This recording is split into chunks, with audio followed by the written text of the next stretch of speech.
Pinipigilan namin ang iyong regular na programming upang dalhin sa iyo ang magandang balita pagkatapos makatanggap ng maraming ulat mula sa mga mamamayan na nakikibahagi sa raid ng 95.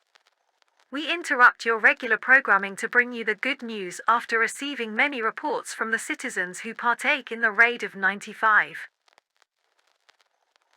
Nakatanggap lang kami ng mga ulat ng pagdadala ng lahat ng Bigger Body Initiative sa San Rafael General Hospital sa Santa Clara, West Avenue Street, samantala inaresto nila ang higit sa 300 siyentipiko, at ang kasalukuyang CEO ng Poppy Playtime, na kinilala ng ang pangalan ni Peterson A. C. Johnson III, na nahuling inaabuso ang 6 na karakter mula sa prangkisa ng Poppy Playtime, na kinilala bilang Smiling Critters, ay pinilit na sambahin ang buhay na estatwa na tinatawag na The Prototype. Sa kabutihang palad, pinigilan namin ang entity na ito na pinangalan ng Catnap, at sinira ng mga voluntaryo ang rebulto salamat sa pangunguna ni Andreas Smith II.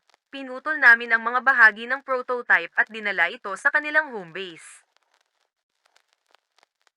We have just received reports of bringing in all of the Bigger Body Initiatives to the San Rafael General Hospital at the Santa Clara, West Avenue Street. Meanwhile, they arrested more than 300 scientists, and the current CEO of Poppy Playtime, who is identified by the name of Peterson A. Johnson III, who is caught abusing 6 characters from the Poppy Playtime franchise, who are identified as the Smiling Critters, forced to worship the living statue called the Prototype. Luckily, we restrain this entity named Catnap, and the volunteers destroyed the statue thanks to the lead of Andreas Smith II. We dismembered the parts of the prototype and took it to their home base.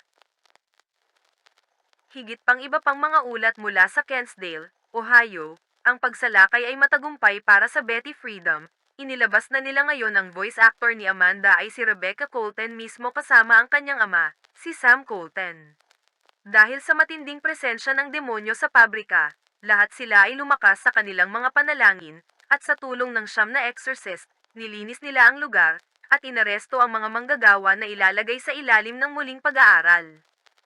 More other reports from Kensdale, Ohio. The raid was successful for Betty Freedom. They have now released the voice actor of Amanda is Rebecca Colton himself along with her father, Sam Colton. Due to the intense demonic presence in the factory, they all went strong with their prayers, and with the help of 9 exorcists, they cleansed the place, and arrested the workers to be placed under re-education. Nagpapasalamat kami sa inyong lahat sa pag-asang mabuhay sila. Ito ay para sa kanila na sila ay gaman ng loob na wala sa kanila ang namatay, dahil ito ay muli naming tutugtugin ang kanta na inilabas namin noong isang araw, para sa lahat ng iyong pag-asa mula sa mga manunood, at ang hirap ni Betty Freedom. Salamat. Babalik kami sa regular na programa pagkatapos ng kantang ito, at i-play namin ngayon ang isa sa mga episode mula sa cartoon show, Smiling Critters sa 11:45 AM. Salamat sa pag-tune-in sa News Reminder broadcast. We thank all of you for hoping for them to survive. This is so much for them that they are relieved none of them died. For this we will play the song again that we released a day ago. For all of your hopes from the viewers, and the hard work of Betty Freedom, thank you. We will return to regular program after this song, and we will now play one of the episodes from the cartoon show, Smiling Critters at 11:45 AM. Thank you for tuning into News Reminder broadcast.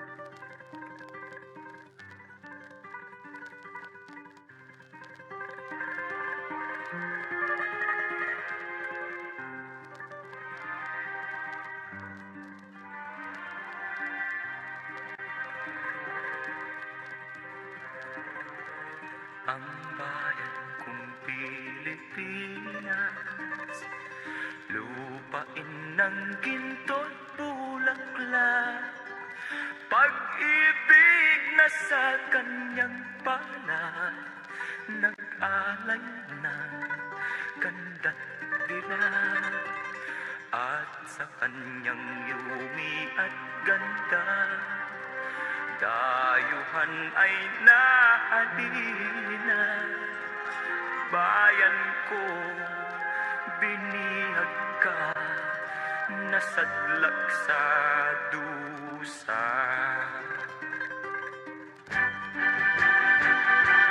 Ibon mang may layang lumipad, kulungin mo at umiiyak. Bayan pa kayang sakdal nila, ang di magnasang makaalpas. Pilipinas kong minumutya, pugad ng luha at dalita. Aking adhika, makita kang sakdal laya.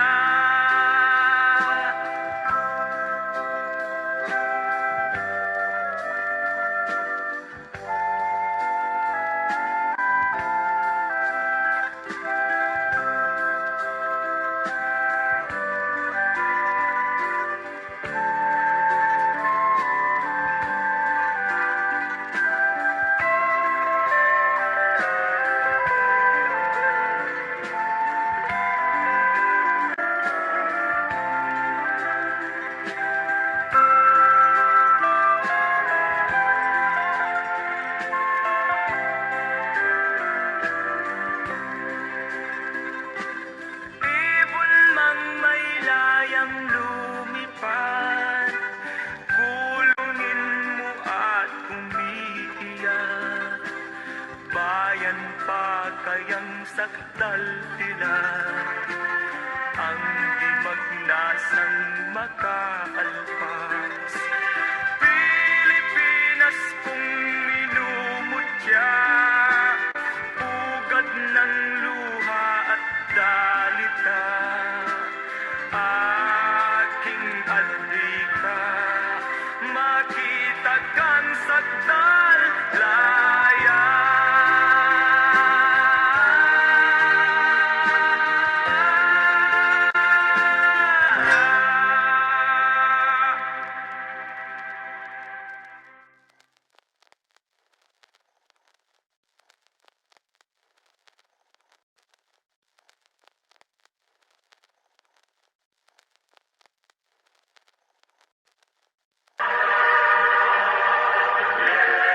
I ask every family, please pray the rosary.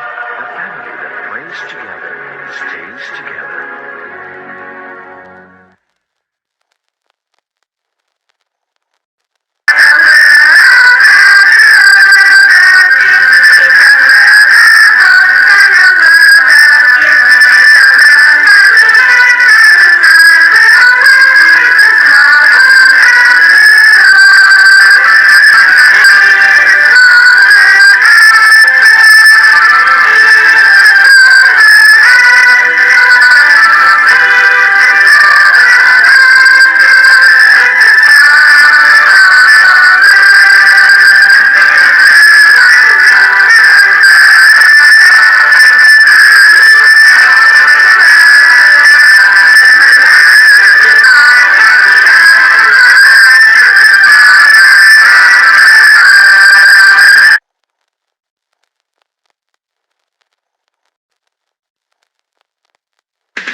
The wind's really scary.